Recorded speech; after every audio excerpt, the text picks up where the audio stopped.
UP की 13 नदियों की पॉल्यूशन कंट्रोल बोर्ड की डराने वाली रिपोर्ट सामने आई है। उनमें से एक नदी है हिंडन नदी, जो कि सहारनपुर से निकलती है और उसके बाद यमुना में जाकर विलय हो जाती है। ये तमाम जिलों से होकर जाती है। मुजफ्फरनगर, गाजियाबाद, नोएडा ऐसे तमाम जिले हैं जहां से हिंडन नदी गुजरती है और जगह जगह से इसके सैंपल भी पॉल्यूशन विभाग द्वारा लिए गए हैं। इस वक्त हम गाजियाबाद में मौजूद हैं। सबसे पहले तस्वीरें आप देख सकते हैं। दरअसल हिंडन नदी के 13 सैंपल लिए गए थे। इनमें सहारनपुर, बागपत, मेरठ, गाजियाबाद और नोएडा जैसे जिले शामिल हैं।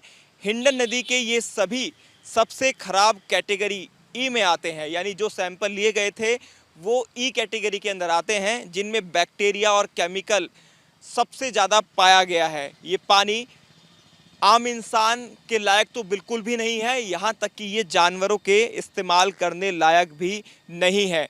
बैक्टीरिया 1 मिलीलीटर पानी में 1,30,000 पाए गए हैं। यानी बरनावा में नदी की धारा जिस तरह बह रही है, वहाँ और उसके विपरीत दिशा दोनों ही और पानी सबसे दूषित है।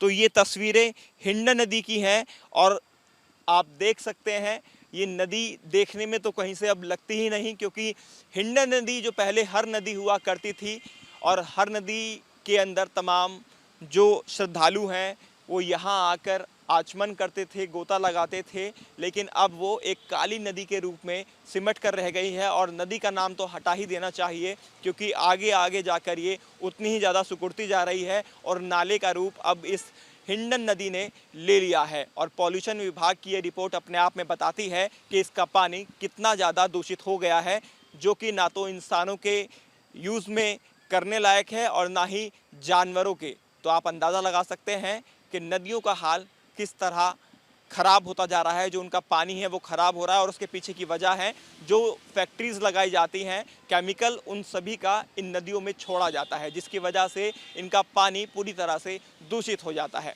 यूपी की 13 नदियों की पॉल्यूशन कंट्रोल बोर्ड की डराने वाली रिपोर्ट सामने आई है। उनमें से एक नदी है हिंडन नदी, जो कि सहारनपुर से निकलती है और उसके बाद यमुना में जाकर विलय हो जाती है।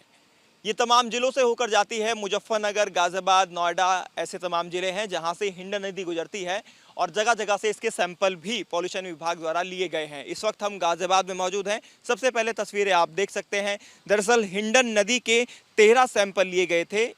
इनमें सहारनपुर, बागपत, मेरठ, गाजियाबाद और नोएडा जैसे जिले शामिल हैं।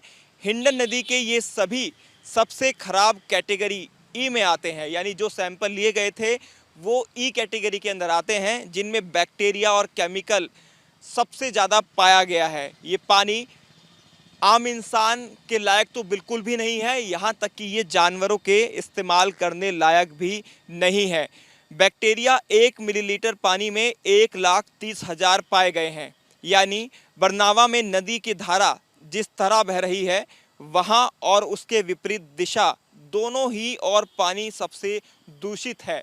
तो ये तस्वीरें हिंडन नदी की हैं और आप देख सकते हैं ये नदी देखने में तो कहीं से अब लगती ही नहीं, क्योंकि हिंडन नदी जो पहले हर नदी हुआ करती थी और हर नदी के अंदर तमाम जो श्रद्धालु हैं वो यहाँ आकर आचमन करते थे, गोता लगाते थे, लेकिन अब वो एक काली नदी के रूप में सिमट कर रह गई है और नदी का नाम तो हटा ही देना चाहिए, क्योंकि आगे आगे जाकर ये उतनी ही ज़्यादा सिकुड़ती जा रही है और नाले का रूप अब इस हिंडन नदी ने ले लिया है। और पॉल्यूशन विभाग की ये रिपोर्ट अपने आप में बताती है कि इसका पानी कितना ज़्यादा दूषित हो गया है, जो कि ना तो इंसानों के यूज़ में करने लायक है और ना ही जानवरों के। तो आप अंदाज़ा लगा सकते हैं कि नदियों का हाल किस तरह ख़राब होता जा रहा है। जो उनका पानी है वो ख़राब हो रहा है और उसके पीछे की वजह है जो फैक्ट्रीज़ लगाई जाती हैं, केमिकल उन सभी का इन नदियों में छोड़ा जाता है, जिसकी वजह से इनका पानी पूरी तरह से दूषित हो जाता है। वीडियो जर्नलिस्ट अमित कुमार के साथ हिमांशु शर्मा, न्यूज़ नेशन, गाजियाबाद, हिंडन नदी।